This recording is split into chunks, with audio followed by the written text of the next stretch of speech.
Mag-roll muna ako pre ng monster roll. Medyo malaki ito ang gagawin nating maki kasi nga monster nga eh. At pagkatapos yan ay nilagyan ko lang ng mga flavor ng crab salad, avocado, tempura, sesame seed and tobiko sa loob. Kaya medyo malaki ang ating maki na to.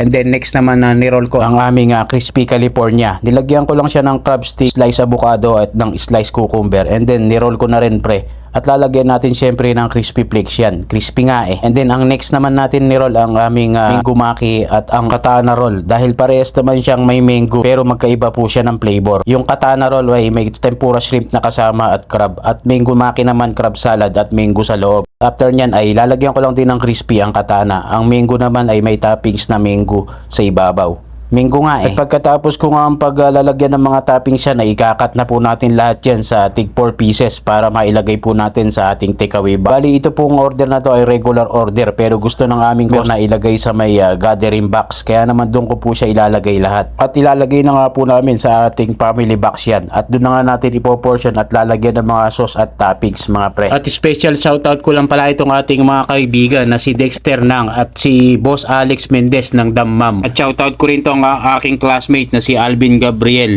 at ang partner ko na si Rico Tampol dati sa Papua New Guinea na magaling yan maglitsyon. At ito nga pinaglalagyan ko ng mga sauces sa ibabaw ang aming katana. And then ang crispy California naman ay nilagyan ko ng crab salad and toppings na Japanese mayo and mango ma. Nilagyan ko na rin tobiko on top. Crispy crab naman sa may katana roll. At syempre ready na sa takeaway yan. Thanks for watching. God bless everyone. Alright.